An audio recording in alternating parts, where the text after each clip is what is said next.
All right, well, I'm pretty sure we just found the resolution for this gear being loose. It ended up where the retaining clip was on there. Found it after I posted that last video. Not that I really looked in the first place. So, you know, fuck me, right? But basically, this bolt right here that pushes this whole shaft this way was loose. So, yeah, that's it. Which, honestly, we need to... I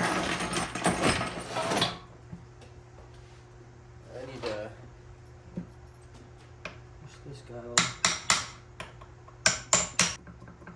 Still a little bit of play in there, but it's enough to where it's not like a fucking deal breaker. You know what I'm saying? What happened was I rushed through and the retaining clips, well, I didn't fucking use them. So, you know, that's on fucking me.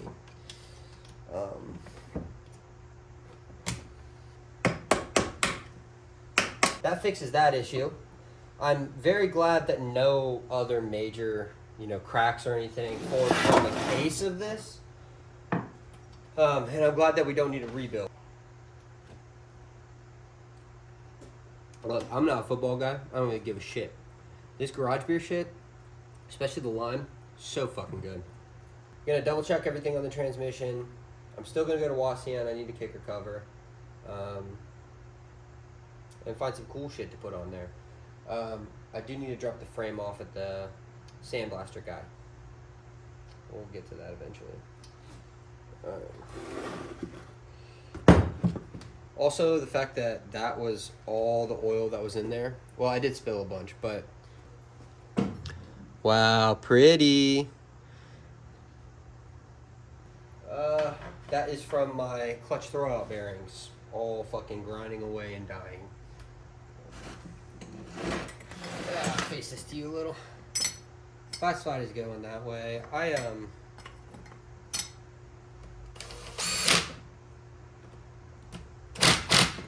Okay. Should I have done it that way? Who knows? Who cares, really? I mean, I don't.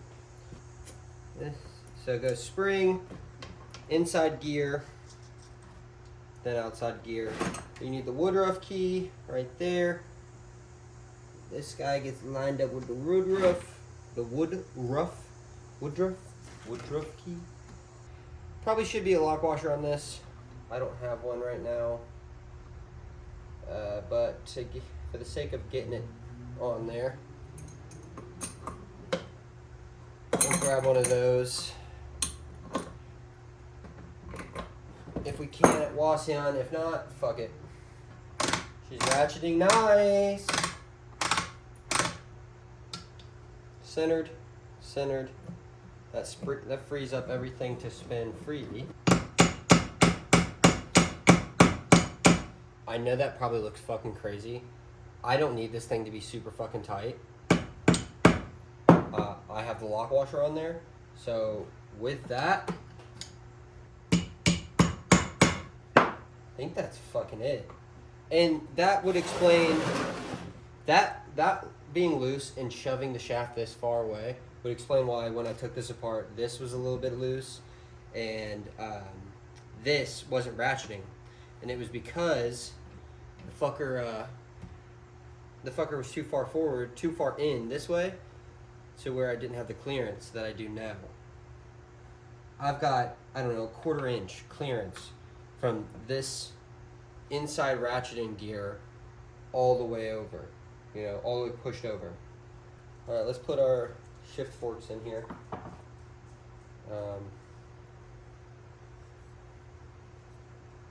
This one goes right here. This one goes right there.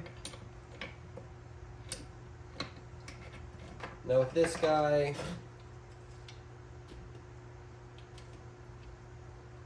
I need the slot in it because this guy screws in, right? I need the slot in this to face this way.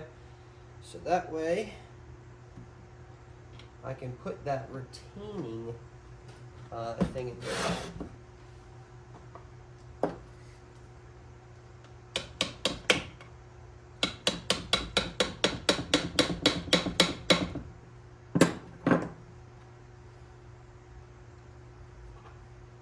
this guy.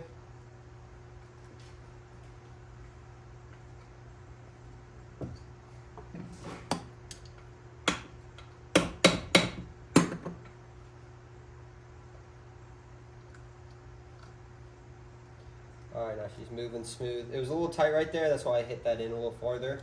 This guy's gonna sit farther in than flush, right? That's just the way it goes, you know? Alright, so yeah, that should be neutral.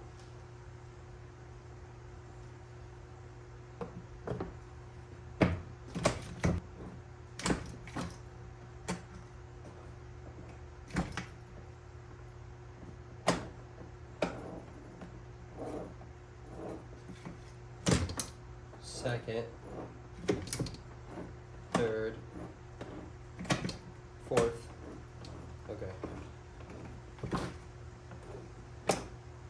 So it's third, second, first, neutral.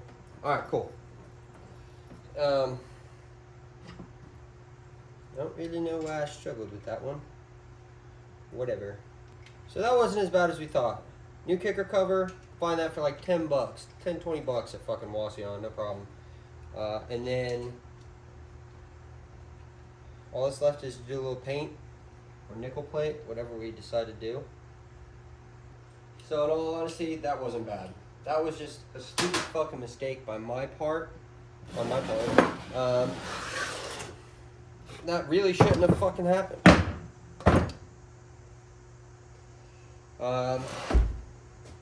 Last things to really do are put on the inner clutch hub and the new kicker cover. So we'll save it for that. Next time you guys see me, we'll be at Wasion. Alright, so I don't have the gasket for this guy, but we're just gonna get this kicker cover ready. I already sprayed it out. All the crusties in there are solid crusties. I don't think they're going anywhere. And I mean, she looks solid and set. So what we're gonna do is transfer everything over into this one. This is your kicker gear. I am going to put some assembly lube down on the brass here.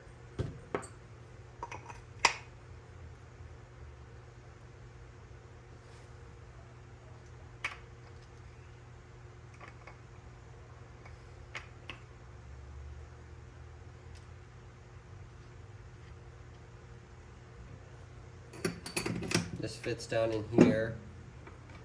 This piece goes, hello, right there. I probably don't need to add any assembly lube to that. Might as well screw this in real quick. All right, so got the frame painted, bike is back together. There's a time lapse on my TikTok if you want to go see it. She's looking great. I have yet to order a tank, so we still have our real fucked up one over there. And then I'm gonna Bondo some stuff on the fender, just where the welds were. If I go any more on it, I'm gonna fucking burn through.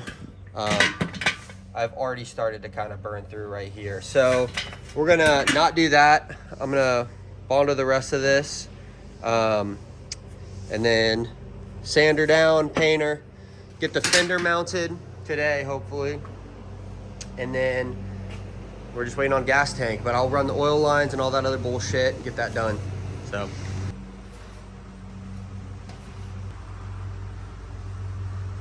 All right, let that sit. Just need to get it in the cracks a little bit.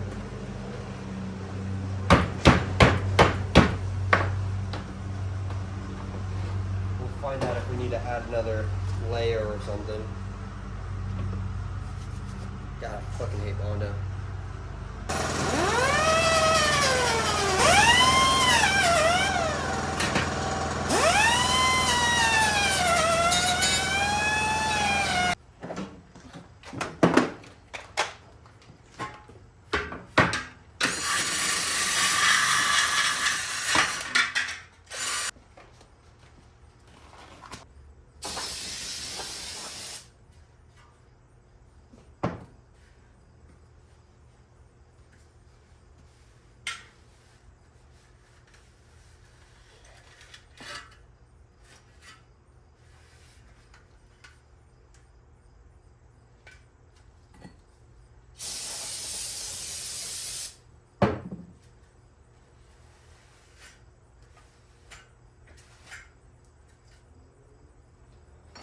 Okay. All right, and here's how she's looking. We put a mud flap on the fender, put the sissy bar back on, you know, painted the fender, got these twisted pegs put on here on either side. Can you see? Yeah.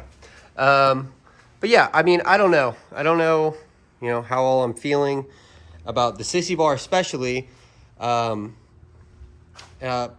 All that's left to really do to get her back on the road: oil lines, electrical, gas tank. I can't really use this one without fucking up the paint, because I had to dent in the bottom of it to fit around the pan because I did a high tonal. And it, don't even look at these booger welds, but it bowed this out. So now it doesn't want to go past, you know, the backbone. So once I get the gas tank in the mail, I'm going to nickel plate it, polish it, so it's going to shine like chrome, really. And then we're going to paint over it, right? But I'm going to have basically really thin nickel plate flames, if that makes any sense. So it'll be like, it'll be black to match the bike, but it'll have like chrome flames.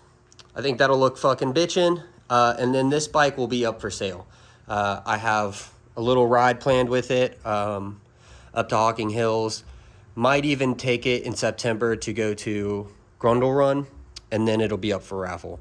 Up for sale, up for raffle, whatever. Sooner I can get this guy out of here, though, solves a lot of issues. I can start some new builds. Another Panhead is in the works, a Sportster, and maybe an Evo chop, maybe just pick up a Dyna and club it out. But, yeah, guys, I'm super stoked with how she turned out, or how she's turning out. Not much else to do on her. She's looking so fucking clean. I'm loving it.